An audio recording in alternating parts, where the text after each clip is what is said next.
Maka Bapak Ibu, kalau mau bertobat di bulan suci Ramadan, sempurnakan puasanya, perbanyak istighfar, sholat taubat.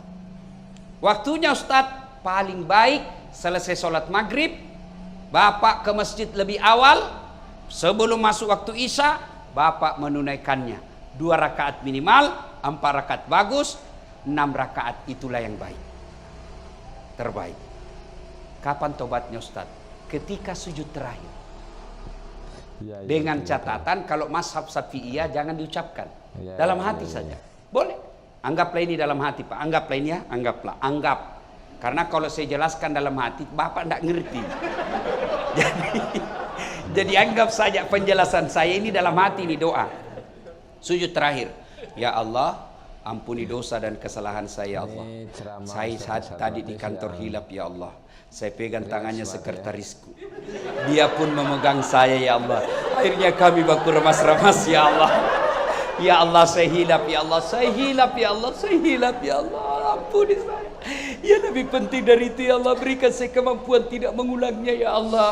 Ya Allah, ampuni saya. Boleh. Tidak harus bahasa Arab. Tidak harus bahasa Arab. Sampaikan penyesalannya kepada Allah. Dan yang lebih penting, ya Allah, garis bawahi, stabilo, cetak miring, bol. Penting sekali. Ya kan? Yang lebih penting dari itu, ya Allah, jangan engkau palingkan setelah engkau berikan hidayah. Rabbana la tusik qulubana ba'da is hadaitana wa hab lana min ladunka rahmah. Maka saudaraku, bulan suci Ramadan merugi kalian kalau tidak mendapat ampunan dari Allah Subhanahu wa taala. Ibaratnya Bapak masukkan tempat cuci mobilnya, Bapak masukkan cuci pakaiannya, ternyata keluar dari cucian itu tetap kotor. Merugi. Maka disebut bulan penuh ampunan. Maka bertobat. Yang ketiga, bulan disebut Ramadan bulan kemuliaan. Kenapa disebut bulan kemuliaan? Karena pada malam itu ada satu malam yang lebih mulia daripada 1000 bulan. Inna anzalnahu fi lailatul qadar. Wa ma adraka ma lailatul qadar. Lailatul qadr khairum min alfi syahr. Tanazzalul malaikatu warruh fiha bi izni rabbih min kulli amrin salam khiya hatta matla'il fajr. Ayat ini kurang lebih menerjemahkan ada satu malam yang lebih mulia daripada 1000 bulan. Bapak tahu artinya 1000 bulan? Berapa itu? 83 tahun. Satu malam Bapak beribadah. Pada malam itu, kalau Bapak melakukannya, lebih mulia daripada 83 tahun berturut-turut Bapak berbuat baik. Ada yang di sini yang sudah sholat 83 tahun berturut-turut tidak pernah singgah? Ada? 10 menit aja kita taubat, Pak. Assalamualaikum warahmatullahi wabarakatuh. Kembali lagi bersama saya di channel Umat Desain, channel yang berisikan edukasi tentang belajar desain, belajar fotografi, dan isi ceramah. Oke, kemarin kita sudah mendengarkan dari kajian Ramadan sesi pertama oleh Ustadz Dasat Latif, dan sesi kedua juga sudah saya upload. Untuk kali ini saya akan mengupload sesi ketiga.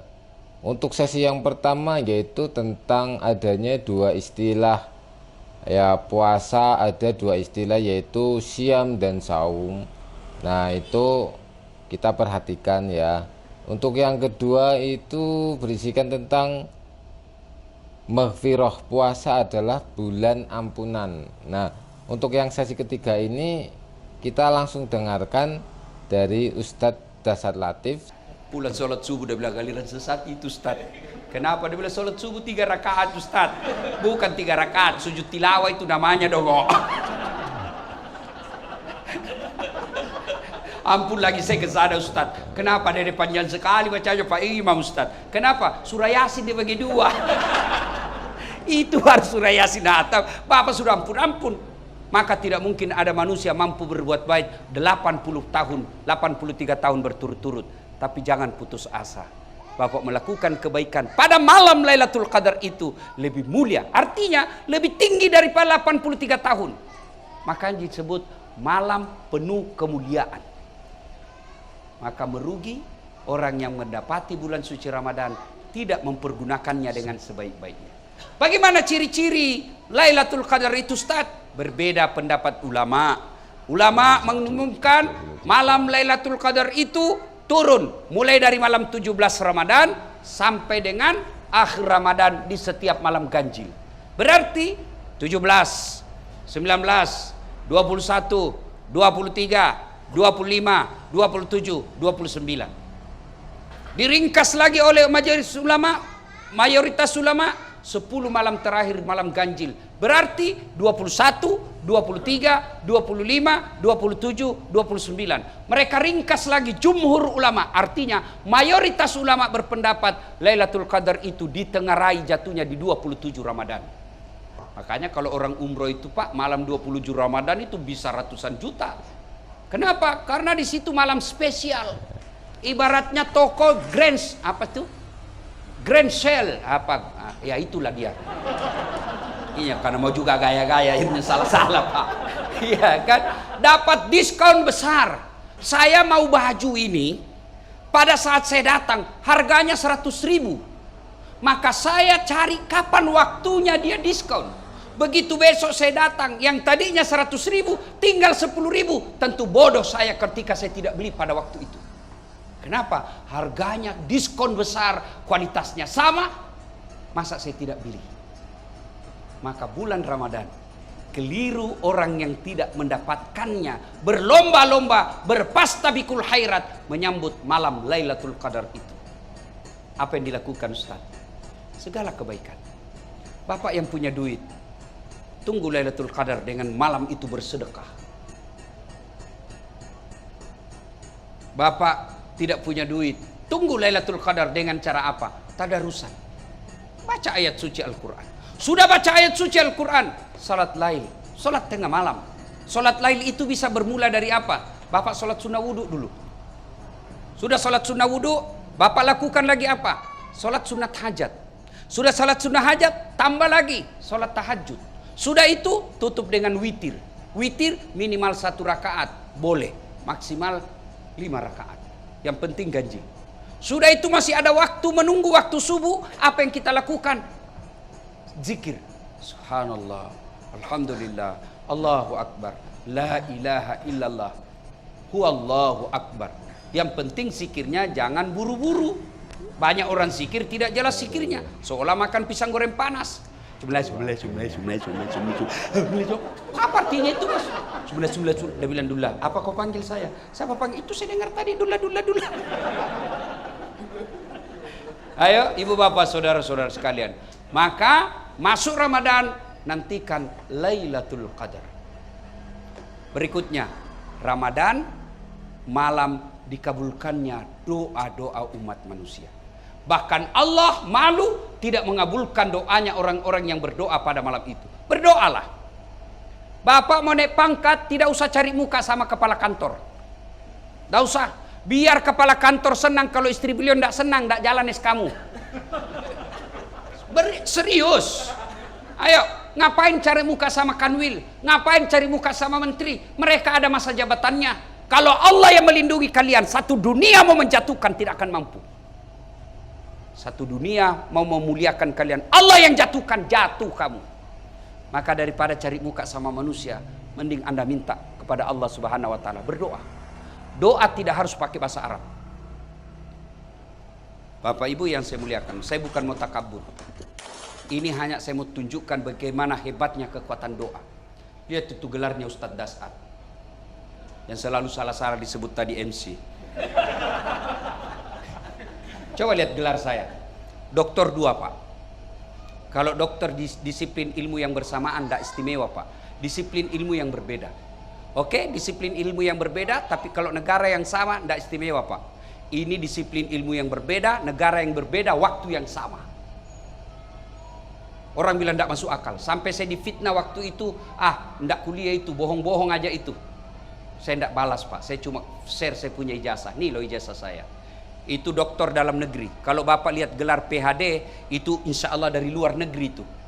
Philosophy of Doctor. Tidak masuk akal, tapi tidak ada yang tidak masuk akal. S1 saya juga 2, bersamaan waktunya bisa selesai. Orang biasa tidak masuk akal, tidak ada yang tidak masuk akal kalau Allah menolongmu. Maka kecil yang pegawai honor mau jadi pegawai tetap ASN, kecil buat Allah. Ada aja caranya buat Allah kasih jadi kalian. Ada pegawai honor di sini. Pegawai honor saya tahu PTT, pegawai tidak tetap. 5 tahun kemudian TTP, tetap tidak pegawai. Lagunya itu kan, lagunya PTT, pegawai tidak tetap. Berakit-rakit dahulu, berenang-renang ke tepian, sakit-sakit dahulu, susah-susah dahulu, lalu kemudian tetap susah. Sudahlah, kecil buat Allah, kecil buat Allah. Tapi saudaraku pegawai honor, Anda lebih mulia di sisi Allah daripada yang definitif ASN tapi kerjanya hanya merintah-merintah saja, tidak pernah mau terlibat mengurus orang. Anda pegawai honor jauh lebih mulia di hadapan Allah. Kalau yang pegawai yang sudah ada NIP-nya di belakang saja, tidak ngurus padahal dia punya kerja, dia tanggung jawabnya di akhirat besar. Sudah dikasih oleh negara, dibiayai, dikasih honor, kasih tunjangan, lalu pegawai honor semua kau kasih untuk kerja, padahal itu juga kewajibanmu, kau makan gaji buta. Jangan ketawa, saya serius ini. Hati-hati yang suka ngambil barang-barang kantor. Sudah ada tertulis inventaris kantor pertanahan Jakarta Timur. Ada di rumahnya. Pak, yang ada kejadian itu Pak, kasih kembali sebelum Ramadan. Selama Bapak simpan dan itu Bapak ambil secara tidak halal, itu yang menghalangi doa Ramadanmu. Maka besok kembalikan. Datangi Bapak Kepala Pertanahan, Pak, ada dulu laptop hilang Pak, saya maafkan saya Pak, saya hilang Pak, kembalikan. Kursi-kursi kembalikan. Printer, monitor, kertas, kasih kembali semua. Tidak dipakai lagi, bukan hakmu. Tinggal aja berkarat, bukan hakmu. Itu uang negara, bukan kau punya hak. Jangan kau dimasukin setan. Daripada cuma tinggal di kantor tidak dipakai, bukan hakmu. Jangan tergoda. Dan orang yang tidak kembalikan barangnya orang sebelum dia mati Pak, itu di padang mahsyar disuruh pikul. Suruh pikul Pak. Jadi kalau Bapak pernah ngambil uang kantor 200 juta, lu suruh pikul kau itu 200 juta. Dia bilang ringan aja itu Ustaz kalau dolar Singapura. 2 lembar aja itu Ustaz. Iya kalau dolar Singapura, kalau uang koin 10 rupiah, apa kok pikul itu 20 karung. Lewat security, saya dipecat gara-gara ini, ternyata Bapak yang ambil. Hati, kembaliin. Saya serius, kembalikan kalau ada yang ngambil barang kantor kemarin. Nulis skripsi anaknya ngambil kertas di kantor haram. Oke, terima kasih. Ambil tinta haram. Sampai selesai. Nggak usah kau baku lihat-lihat.